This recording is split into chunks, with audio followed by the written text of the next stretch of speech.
All right, let's dive into one of history's most feared and misunderstood numbers. A number that's fueled endless conspiracy theories and doomsday predictions. But what if the real story isn't about the future? What if it's hiding in plain sight, in the systems we navigate every single day? Just look at that number, 666. What's the first thing that pops into your head? For most of us, it's images of pure evil, chaos, maybe the end of the world. But what if the true meaning is less about some supernatural monster and a whole lot more about the world we've already built? Yeah, pop culture has had a field day with this one, right? Secret codes, sinister microchips under the skin, a literal brand that marks the beginning of the apocalypse.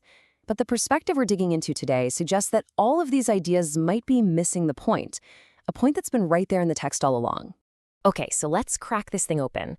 The secret isn't buried in some complex numerology or a sci-fi gadget. According to this interpretation, the real key, is a concept that defines every single one of us, our identity. This whole idea really hinges on the part of the famous verse that everyone seems to gloss over. The text itself tells you what it is, the number of a man. That little phrase isn't just some flourish, it's the Rosetta Stone. It's the key that unlocks the whole thing. So here's the core thesis. The beast isn't some demon with horns and a pitchfork. No, the beast is a system, a massive, impersonal, bureaucratic system that takes the living, breathing person and flattens them into a number, a file, a controllable record.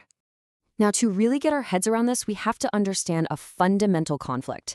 It's a clash between two totally different ways of seeing a person.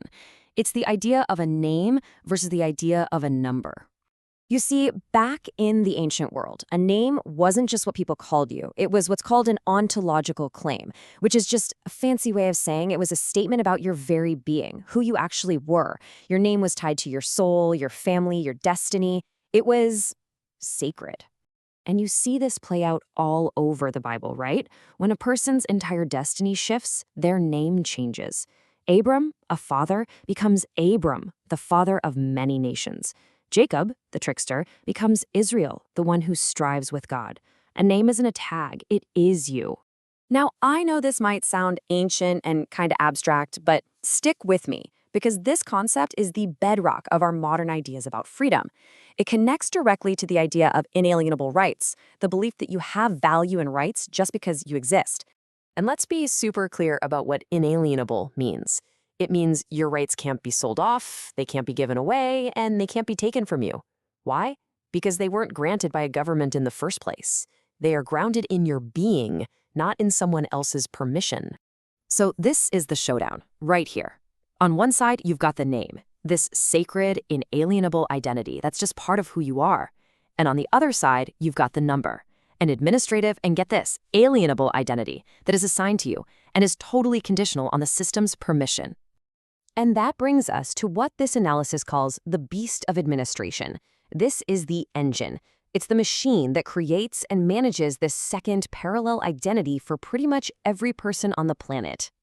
And look, the logic behind it kind of makes sense, right? To run a huge country, collect taxes, provide services, governments need a way to keep track of everyone. So they create this system, a legal shadow that follows the real person around. Does any of this look familiar? It absolutely should. This is the life story of our administrative self. The moment a birth certificate is printed, we start collecting numbers and documents that stand in for us inside the system. It's so normal, we don't even think to question it. But stop and think about what's actually happening here. Within this system, you're not a person, you're a record. You're not a living being, you're a file. Your sacred name, steeped in history and meaning, gets boiled down to an entry in a database. You become a numerical proxy for your own life. Okay, and this is where it gets really serious. This parallel identity, this number, it isn't just for keeping records. It holds immense power.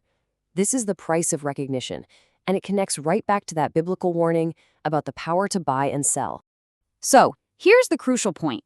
The system's main lever of control is the economy.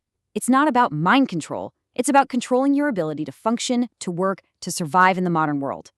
And this really gets to the quiet horror of it all. Physical chains are obvious, you can see them. Administrative control is invisible. If a system owns the gate between you and your ability to earn a living, to have a home, it doesn't need chains. It just needs a database. No, seriously, think about it for a second. Try to do any of these things without your government ID, your tax number, your passport. You can't.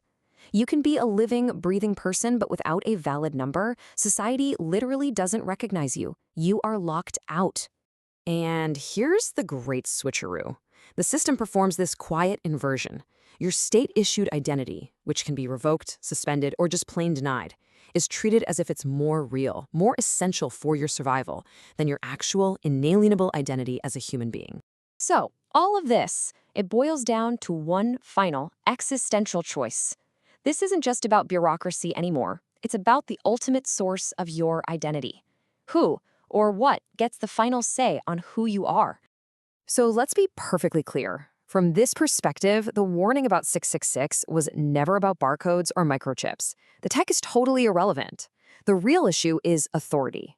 Who owns the master ledger that says you exist and that you have a right to participate in the world?